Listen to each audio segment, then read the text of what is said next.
ఈరోజే తొలి ఏకాదశి. హిందూ పురాణాల ప్రకారం ఆషాఢ మాసంలో వచ్చే ఏకాదశికి ప్రత్యేక విశిష్టత ఉంది. ఈ రోజును తొలి ఏకాదశి లేదా దేవశయని ఏకాదశి అని పిలుస్తారు. సనాతన ధర్మంలో అత్యంత ప్రాముఖ్యత ఉన్న తొలి ఏకాదశి నుంచే విష్ణువు యోగ నిద్రలోకి జారుకుంటాడు.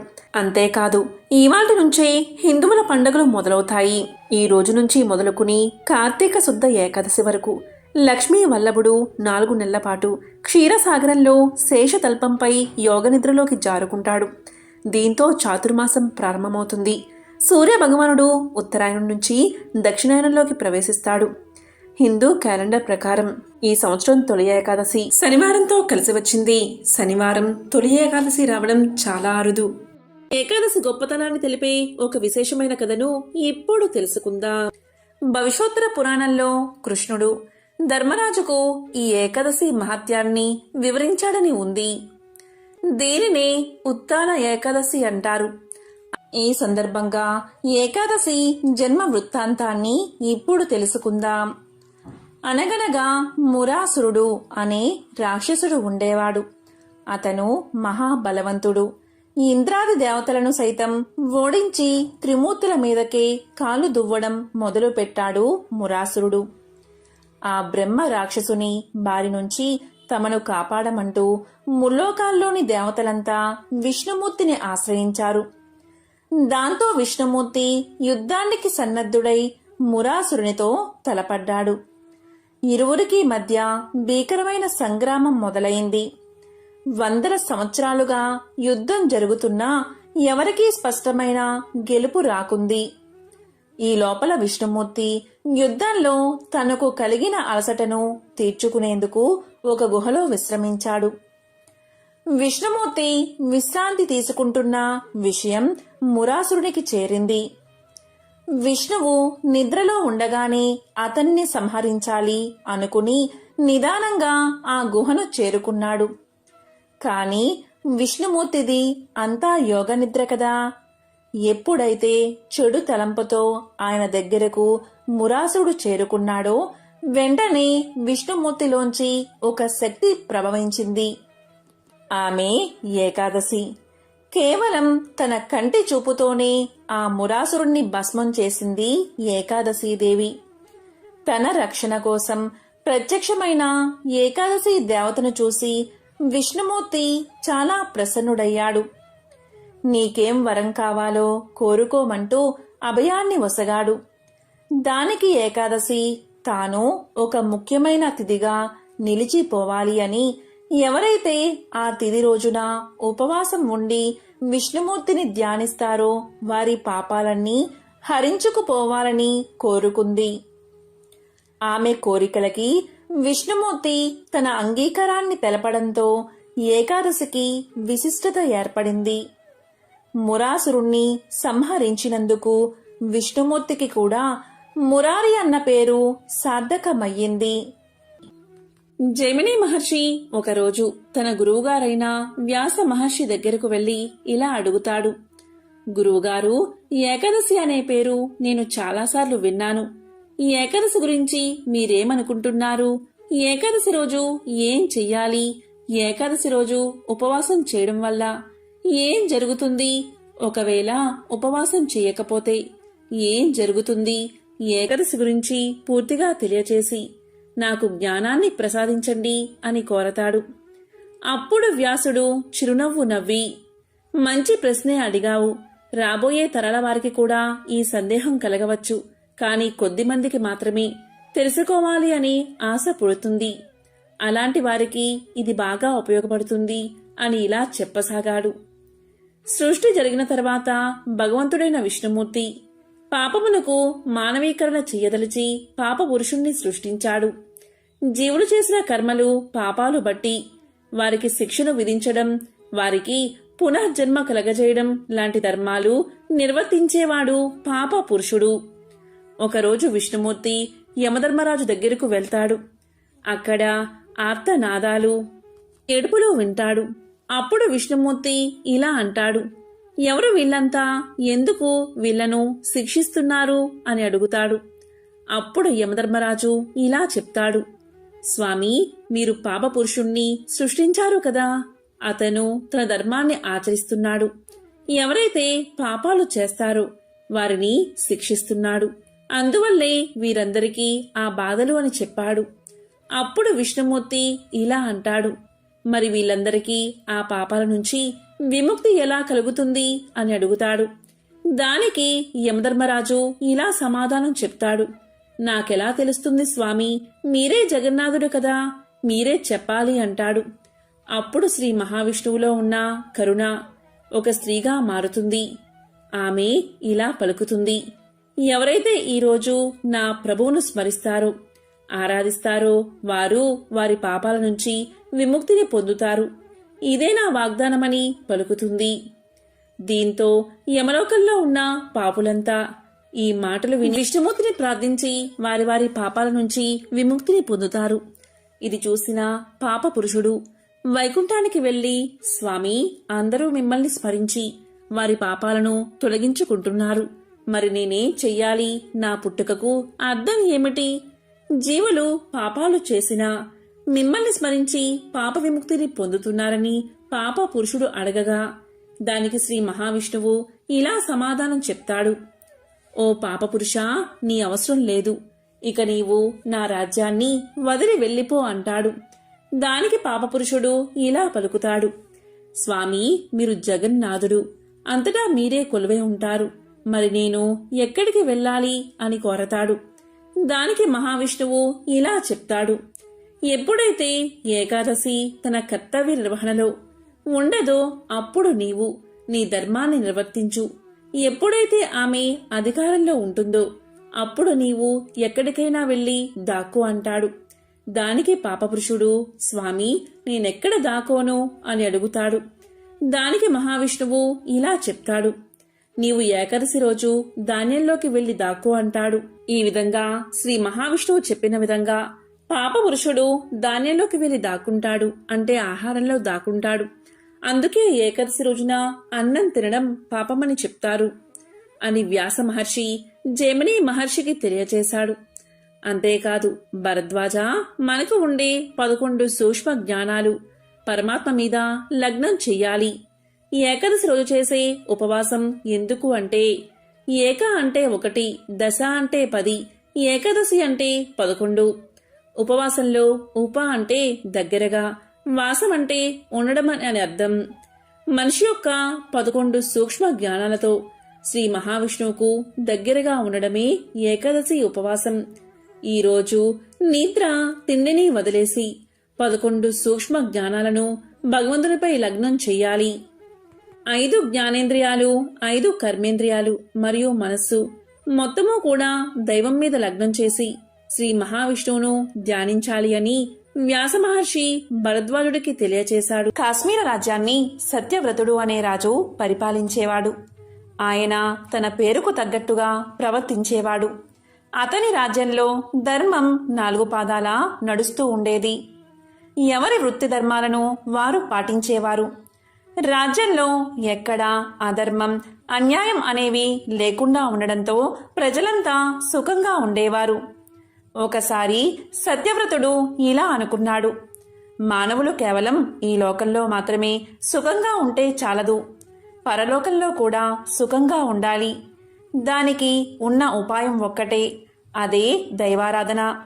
దానికి తోడుగా సత్కర్మలు కూడా ఆచరించాలి. నా ప్రజలంతా పరలోకంలో కూడా సుఖాలను అనుభవించాలి అంటే దైవచింతన ఏ విధంగా చెయ్యాలి అని ఆలోచించాడు. ఒకనాటి ఏకాదశి రోజు సత్యవ్రతుడు ఉపవాసం చేసి దైవ ధ్యానం చేస్తున్నాడు. తన ప్రజలంతా పరలోకంలో సుఖాలను పొందడానికి ఉపాయం ఏమిటా అని ఆలోచించసాగాడు. ఇలా ఆలోచిస్తున్న సమయంలో సాక్షాత్తు విష్ణుమూర్తే సత్యవ్రతుని ఎదుట ప్రత్యక్షమయ్యాడు. అప్పుడు మహారాజు మహావిష్ణువుకు సాష్టాంగ నమస్కారం చేశాడు. శ్రీ మహావిష్ణువును భక్తితో ఆరాధించి ఇలా పలికాడు, స్వామి, మీ దర్శన భాగ్యం వల్ల నేను చరితార్థుణ్ణి అయ్యాను. ఏకాదశి వ్రత ఫలితాన్ని పొందాను. స్వామి, నా ప్రజలంతా కూడా మోక్షాన్ని పొందడానికి తగిన ఉపాయాన్ని సెలవీయండి అని కోరాడు. అప్పుడు శ్రీమన్నారాయణుడు ఇలా పలికాడు. సత్యవ్రత, ప్రజలందరి క్షేమాన్ని కోరుకునే నువ్వు ఎంతటి దయామయుడో నాకు తెలుస్తుంది. నీ ప్రజలంతా ఇహపర లోకాల్లో సుఖాలు అనుభవించాలి అంటే ఏకాదశి అనే గొప్ప వ్రతముంది. దీనిని 12 సంవత్సరాల వారి నుండి 65 సంవత్సరాల వరకు ప్రతి ఒక్కరూ ఆచరించవచ్చు. ప్రతి సంవత్సరంలో వచ్చే 24 ఏకాదశి తిథుల్లోనూ ఉపవాసం చేసి నన్ను పూజించాలి. ఆ తరువాత రాత్రిపూట జాగరణ చెయ్యాలి. మరునాడు ద్వాదశి తిథి నాడు తిరిగి నన్ను పూజించాలి. ద్వాదశి గడియలు వెళ్ళిపోక మునిపే పారణ చెయ్యాలి. 65 సంవత్సరాలు దాటిన వృద్ధులు, రోగ పీడితులు, గర్భవతులైన స్త్రీలకు ఈ వ్రత నియమాలు వర్తించవు. మిగతా వారంతా ఈ వ్రతాన్ని ఆచరిస్తే నీ కోరిక తప్పనిసరిగా సిద్ధిస్తుంది. శ్రీకృష్ణ పరమాత్మకు ఒక్క నమస్కారం చేస్తే చాలు 100 అశ్వమేధ యాగాలు చేసిన ఫలితం లభిస్తుంది. లోకంలో 100 అశ్వమేధ యాగాలు చేసిన వారు చేసిన పుణ్యం పూర్తయిన తర్వాత మళ్లీ భూలోకంలో పుట్టవలసి వస్తుంది. కానీ శ్రీకృష్ణ పరమాత్మకు నమస్కారం చేసిన వారు మరలా పుట్టడం అనేదే ఉండదు. కనుక రాజా, నీ ప్రజలందరి చేత ఏకాదశి వ్రతాన్ని చేయించు. వ్రతం చేసినందుకు వారికి, చేయించినందుకు నీకు పుణ్యం లభిస్తుంది అని చెప్పి శ్రీమన్నారాయణుడు అంతర్ధానమయ్యాడు. వెంటనే సత్యవ్రతుడు సభను ఏర్పాటు చేశాడు. శ్రీమన్నారాయణుడు తనకు చెప్పిన విషయాలన్నీ సభలోని వారందరికీ తెలియచేశాడు. అది విన్న సభలోని వారంతా రాజ్యంలోని ప్రజలంతా ఏకాదశి వ్రతం చేసేటట్లుగా ప్రయత్నిస్తామని మాట ఇచ్చారు. అప్పుడు సత్యవ్రతుడు ఇలా పలికాడు. నేను ప్రజలు మేలుకోరే ఈ శాసనం చేస్తున్నాను. ఈ శాసనాన్ని ఎవరూ కూడా ఎటువంటి పరిస్థితుల్లో కూడా ఉల్లంఘించకూడదు. తప్పనిసరిగా అందరూ కూడా ఏకాదశి వ్రతాన్ని పాటించి తీరాల్సిందే అని శాసనం చేసి రాజ్యమంతటా చాటింపు వేయించాడు. పండితులైన బ్రాహ్మణులు పిలిచి పురాణంలోని ఏకాదశి వ్రత విధానాన్ని, మహత్యాన్ని రాజ్యమంతటా ప్రచారం చేయించాడు. సత్యవతుని ఆజ్ఞ ప్రకారం ప్రజలంతా ఏకాదశి వ్రతాన్ని ఆచరిస్తున్నారు. ఆనందంగా కాలాన్ని గడుపుతున్నారు. సత్యవ్రతుని వైభవాన్ని, ప్రజల భక్తి శ్రద్ధలను చూశాడు ఇంద్రుడు. ఇలా అనుకున్నాడు, నేను మిక్కిలి కష్టపడి 100 అశ్వమేధ యాగాలు చేసి ఈ ఇంద్ర పదవిని పొందాను.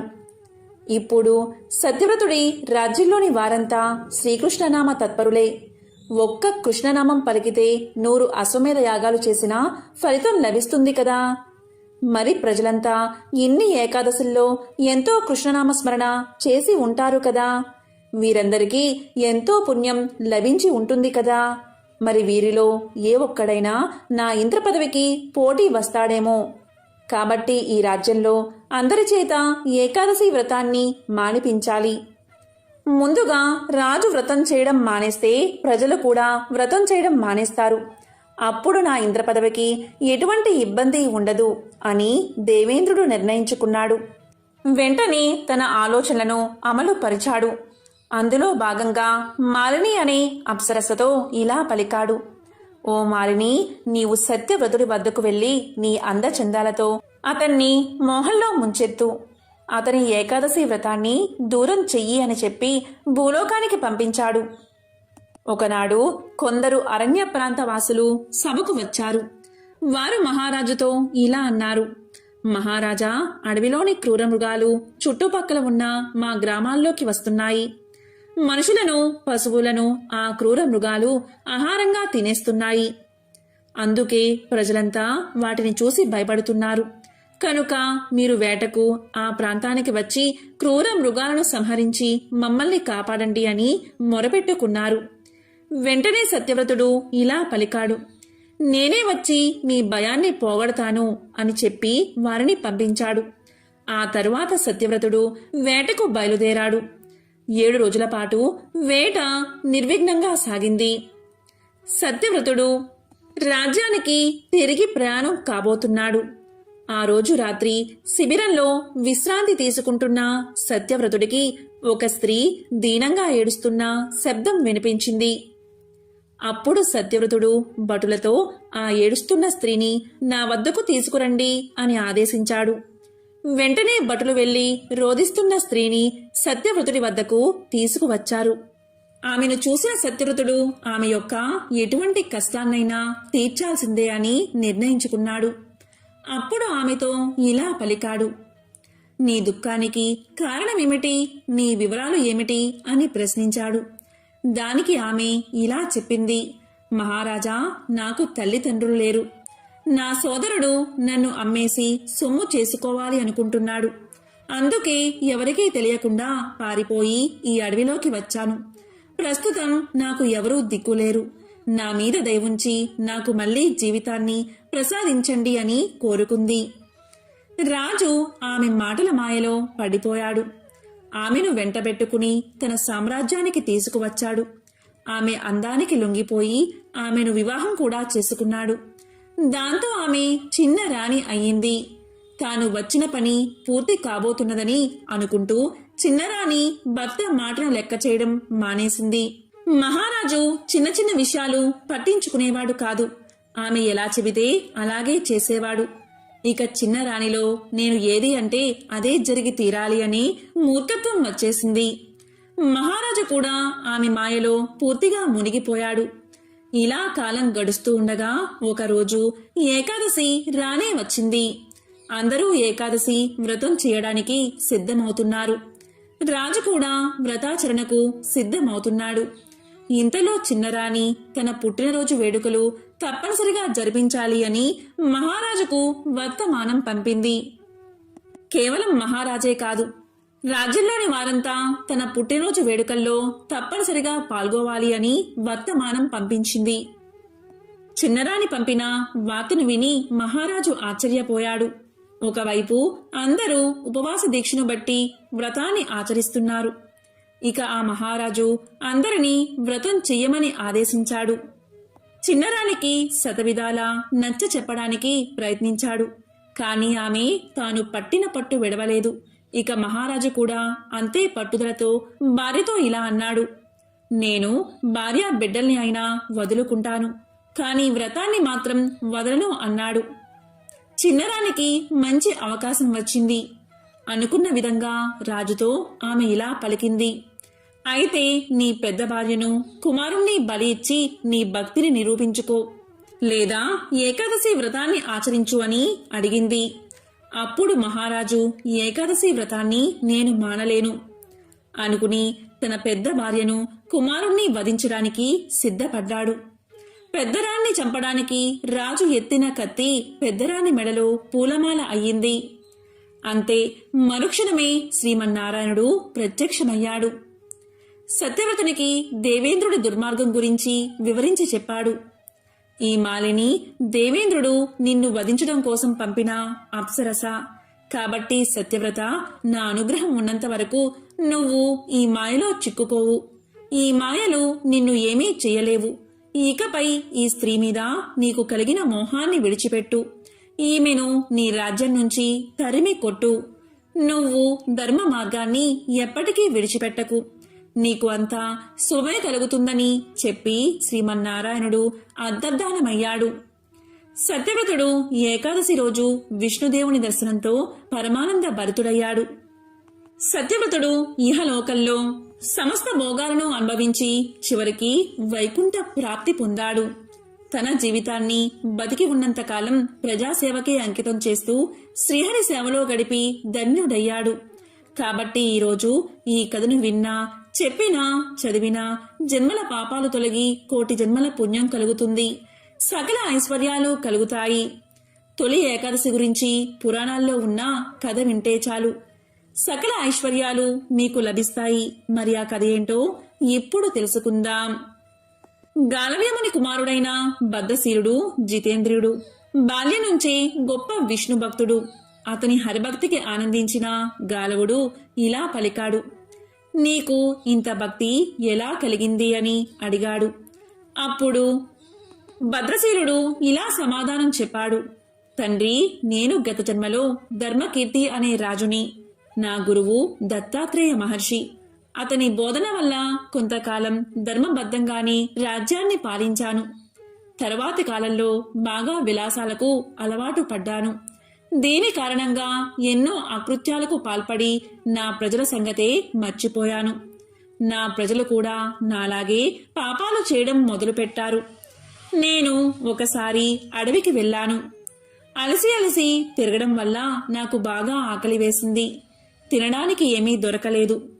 ఒక చెట్టు కింద ఆ సమయంలో కొందరు ఏకాదశి వ్రతాన్ని ఆచరిస్తున్నారు. అలసిపోయి ఉన్న నేను అక్కడికి వెళ్లి కూర్చున్నాను. వారితో పాటే ఏకాదశి జాగరణ చేశాను. ఆ మరుసటి రోజే అంటే ద్వాదశి రోజు తెల్లవారుజామున మరణించాను. యమదూతలు నన్ను తీసుకువెళ్లి యముడి ముందు ఉంచారు.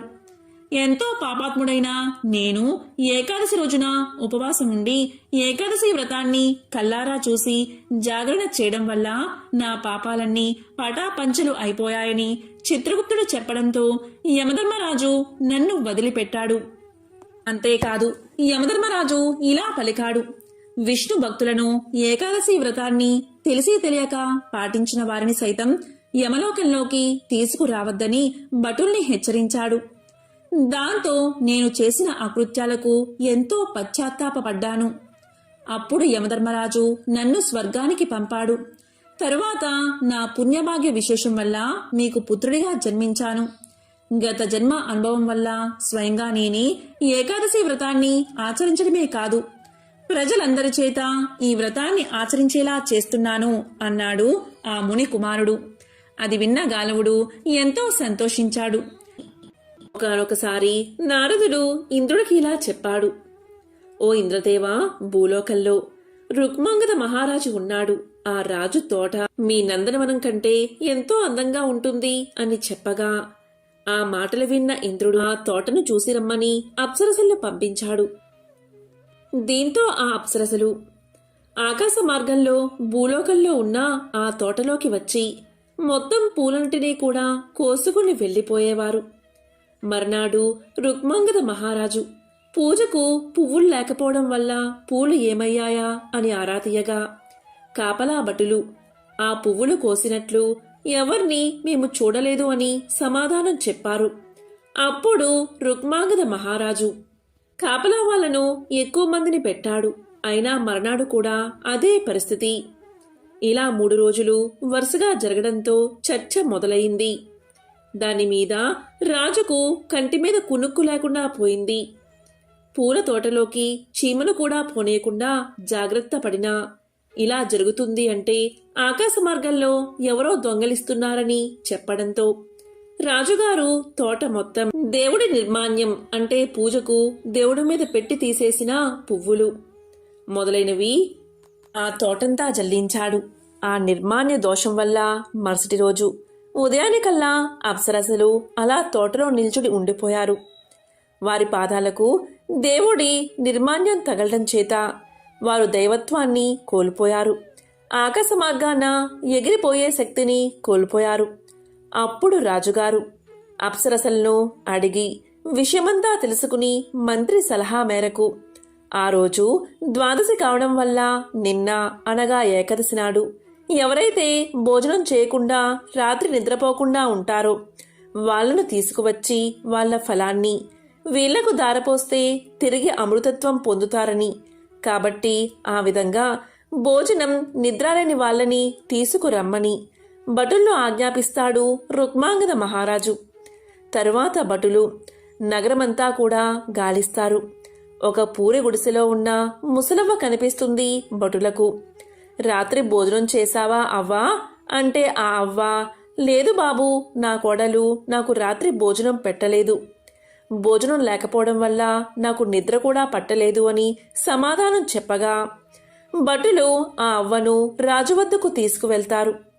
అప్పుడు అవ్వ తన ఫలాన్ని ఆ 3 అప్సరసలకు దారపోయగా వారు తిరిగి ఇంద్రలోకానికి చేరుకుంటారు. ఇదంతా గమనించిన రాజు తెలియకుండా చేసిన ఉపవాసానికి జాగరణకే ఇంత ఫలితం ఉందంటే తెలిసి భక్తి ప్రపత్తులతో ఏకాదశి వ్రతాన్ని ఆచరిస్తే ఇంకెంత ఫలితం ఉంటుంది అని ఏకాదశి వ్రతం గురించి ఆరా తీసి దాని వివరాలు మొత్తం తెలుసుకుని తన రాజ్యంలో అందరూ ఏకాదశి వ్రతాన్ని ఆచరించి తీరాల్సిందే అని ఆజ్ఞాపించాడు రాజు. అప్పట్నుంచి ఆ రాజ్యంలో ప్రతి ఒక్కరూ ఏకాదశి తిథికి రాత్రిపూట నాటకాలు, కథా కాలక్షేపాలు చేయించేవారు. దానితో అందరూ మోక్షాన్ని పొంది ఎవరూ నరకలోకానికి వెళ్ళడం మానేశారు. నరకంలో పాపుల సంఖ్య మొత్తం తగ్గిపోయింది. అప్పుడు యమధర్మరాజు, పాపులు ఎవరూ లేరు, ఇక నేనేమి చేయను అని తన మాతను శ్రీ మహావిష్ణువుకు విన్నవించుకుంటాడు. ఈ సమస్య నుంచి బయటపడ్డం కోసం శ్రీ మహావిష్ణువు మోహిని అవతారమెత్తి రాజుగారిని మోహిస్తాడు. దాంతో రాజుగారు మోహినీదేవిని పెళ్లి చేసుకుందాము అని అనుకోగా మోహినీదేవి రూపంలో ఉన్న శ్రీ మహావిష్ణువు రాజుగారితో, నాకు ఒక కోరిక ఉన్నది, నాకు నచ్చినప్పుడు అడుగుతాను, అప్పుడు మీరు కాదనకుండా ఆ కోరిక తీర్చాలి. ఈ షరతుకు సిద్ధమైతేనే మిమ్మల్ని పెళ్లి చేసుకుంటాను అని పలికింది. దానికి రాజు ఒప్పుకుంటాడు. వారిద్దరూ వివాహం చేసుకుంటారు. కొన్ని సంవత్సరాలకు పుత్ర సంతానం కలుగుతుంది. ఆ కొడుకును రాజుగారు ఎంతో అల్లారుముద్దుగా పెంచుతారు. ఇక తొలి ఏకాదశి రోజు మోహినీదేవి కొడుకును శివుడికి బలి ఇవ్వమని రాజును కోరుతుంది. మోహినికి ఇచ్చిన మాటకు కట్టుబడి రాజుగారు ఖడ్గంతో తన కొడుకును చంపబోతూ ఉండగా ఆ ఖడ్గమే పూలమాలగా మారి తన కొడుకు మెడలో పడుతుంది. అప్పుడు రాజు యొక్క భక్తి ప్రపత్తులకు మెచ్చిన మోహినీదేవి రూపంలో ఉన్న శ్రీ మహావిష్ణువు జరిగిన వృత్తాంతమంతా కూడా వివరించి, ఇక నుంచి ఏకాదశి రోజు ఉపవాసముండి జాగరణ చేసి ద్వాదశి నాడు పూజ చేసి ఈ కథను తెలుసుకుని కథా అక్షింతలు వేసుకుంటే కోటి జన్మల పుణ్యం కలుగుతుందని వరాన్ని ప్రసాదించాడు. ఇది తెలియని వాళ్ళు, తెలిసిన ఏకాదశిని ఆచరించిన వాళ్ళు యమలోకానికి చేరుకుంటారని రుక్మాంగద మహారాజుకు విష్ణుమూర్తి తెలియచేశాడు. ఏకాదశి వ్రతం చెయ్యనివారు యమలోకానికి వెళ్లడం ఆరంభించారు.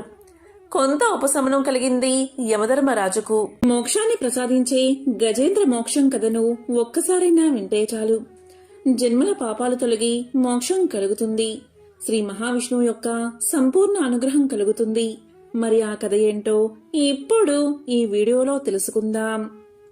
భాగవతంలో గజేంద్ర మోక్షం కథ వివరించబడి ఉంది. ఒకసారి శుక్ర మహర్షి శ్రీ మహావిష్ణువు గజేంద్రుణ్ణి కాపాడడం కోసం భూలోకానికి వచ్చాడని పరీక్షిత్ మహారాజుకు తెలియచేశాడు. అప్పుడు పరీక్షిత్ మహారాజు గజేంద్రుడి కథను వివరించమని శుక్ర మహర్షిని వేడుకున్నాడు. మరి ఆ కథ ఏంటో ఇప్పుడు ఈ వీడియోలో తెలుసుకుందాం.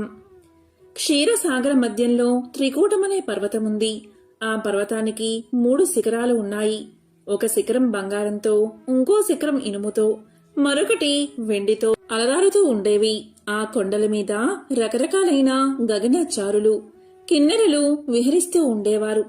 ఆ పర్వతం మీద ఉన్న అడవులలో అడవి దున్నలు, ఖడ్గ మృగాలు, ఎలుగుబంట్లు మొదలైన క్రూర మృగాలతో పాటు ఏనుగులు కూడా ఉండేవి. ఆ ఏనుగులు గుంపులు గుంపులుగా తిరుగుతూ విహరిస్తూ ఉండేవి.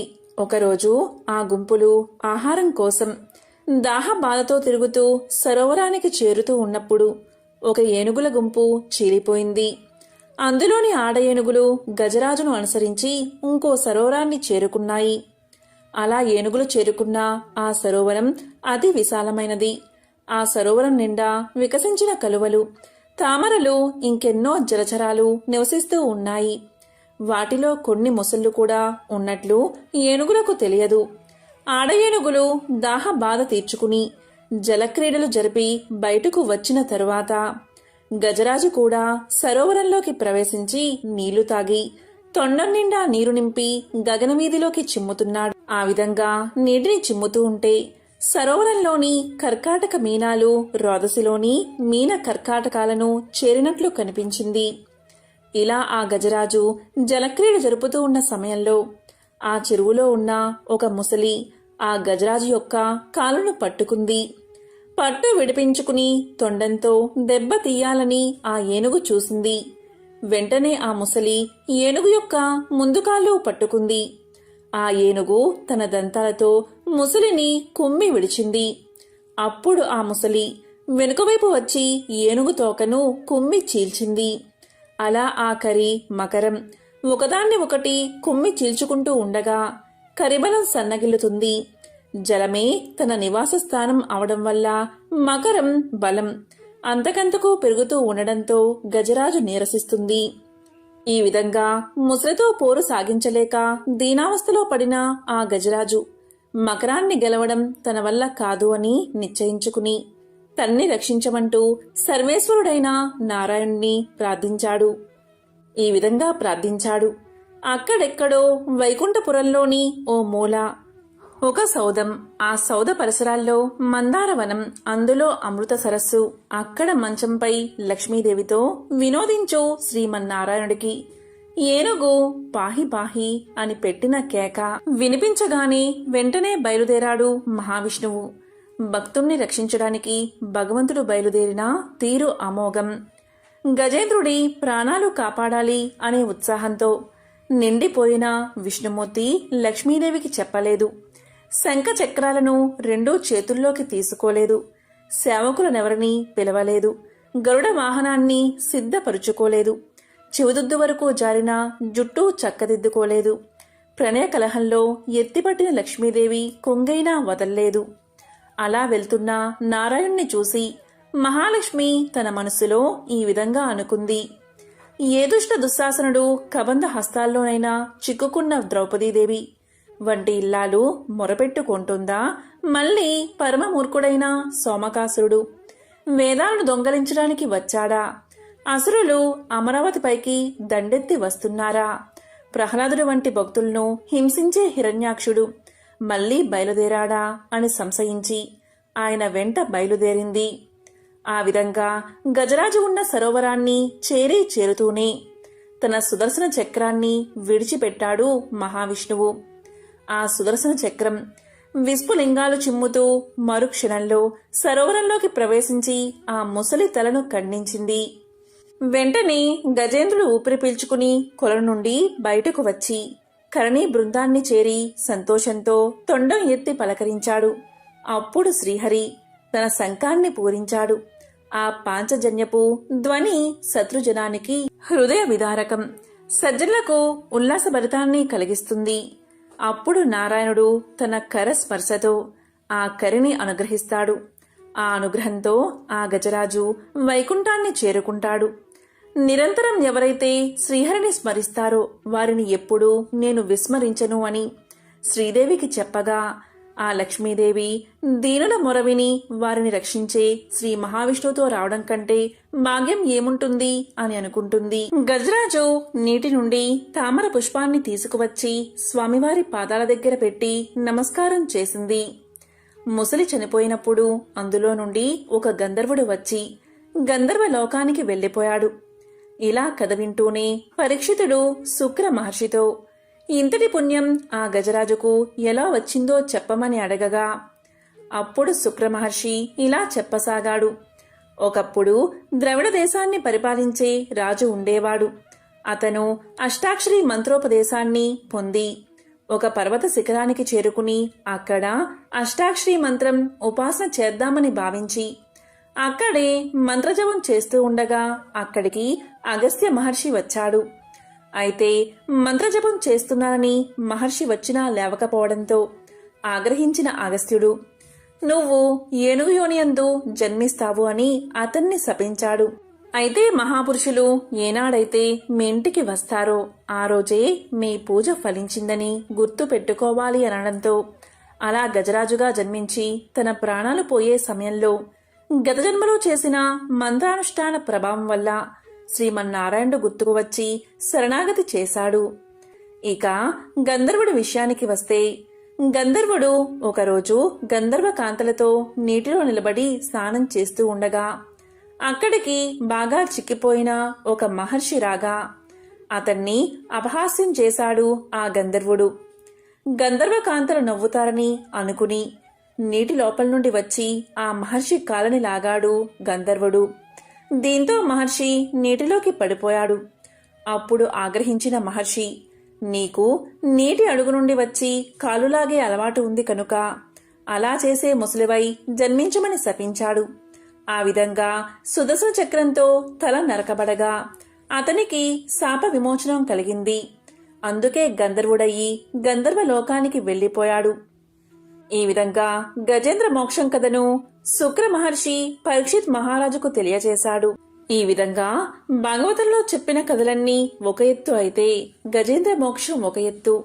ఎవరైతే ఈ గజేంద్ర మోక్షం కథని శ్రద్ధగా వింటారో వారి పాపాలన్నీ పరిహరించబడతాయి. ఐశ్వర్యం కలిసి వచ్చి దరిద్రం తొలగిపోతుంది.